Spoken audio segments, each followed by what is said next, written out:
అందరికీ నమస్కారం. ఒక చిన్న మాట చెప్తాను, ఒక మంచి మాట. జగమెరిగిన సత్యం, ఒక నిగూఢ రహస్యం, మనస్సుల్లోని అంతర్మదనం. నేను చెప్పేది ఒక అనుభవం మీద అంతే, ఇంకా అది ఎక్కడ ఏమి ఎవరి దగ్గర నేర్చుకున్నది కాదు.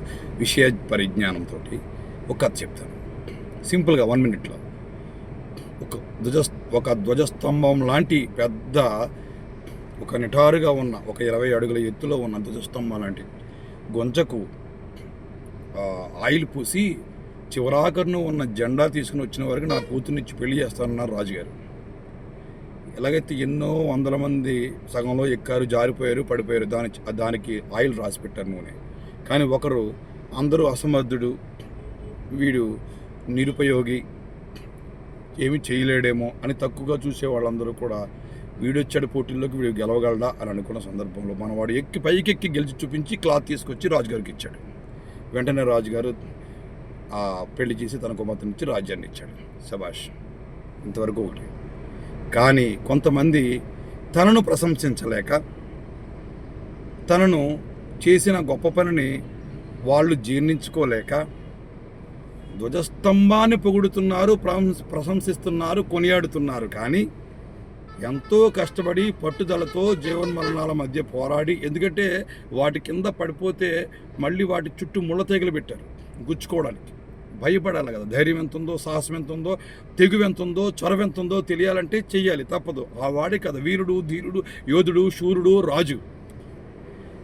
అందుకని పెట్టిన తర్వాత అలా కొంతమంది ఆ ధ్వజస్తంభాన్ని ప్రశంసించడం, కొనియాడడం మొదలుపెట్టారు. ఎక్కిన వాడిని, సాధించిన వారిని ఒకప్పుడైనా కనీసం ఒక్కసారి 99 మంది ప్రశంసించినప్పుడు నీకు మనసు రావట్లేదంటే ఆ ధ్వజస్తంభాన్ని కొనియాడి పొగుడుతున్నావు, ప్రశంసిస్తున్నావు తప్ప ఎదిగిన మనిషి, కష్టపడి సాధించిన మనిషి తపనతోటి ఆ ధ్వజస్తంభాన్ని అధిరోహించి రాజుగారి ప్రశంసలు, మన్ననలు, రాజ్యాన్ని, రాణిగారిని, యువరాణ్ణి దక్కించుకున్న ఆ యొక్క వీరుణ్ణి ప్రశంసించలేకపోతున్నావంటే ఎదుటి వ్యక్తి యొక్క ఎదుగుదలని, వారి యొక్క మంచి స్థాయిని నువ్వు జీర్ణించుకోలేకపోతున్నావని అర్థం.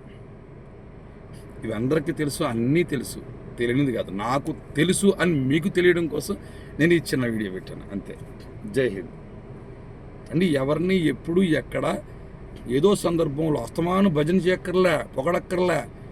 అందుకే నేనేమంటానంటే, అది నేను కాదు, బయట పెద్దవాళ్ళు చెప్పిన మాట, పొగడ్తలకు పొంగిపోకు, విమర్శలకు కృంగిపోకు అంటారు. కానీ బాగా కింది స్థాయి నుంచి వచ్చిన చిరంజీవిని ఈరోజు రాష్ట్ర స్థాయిలో, దేశ స్థాయిలో, ప్రపంచ స్థాయిలో ఏ స్థాయిలో పొగుడుతున్నారో అది పొగడ్తలు కాదు, ప్రశంస. పొగడ్త వేరు, ప్రశంస వేరు. పొగడ్తలు అతిగా పొగడం వల్ల గర్వం రావచ్చు, ప్రశంసలు ఇవ్వడం వల్ల మనిషిలో 10 మందికి సాయం చేయాలన్న తపన కూడా వస్తుంది. ప్రశంస అంటే నువ్వు సాధించిన ఫలితానికి ఇచ్చే ఒక మంచి బహుమతి. ప్రశంస నీ కష్టానికి ఫలితం, అంతే తప్ప ఇంకా తక్కువ.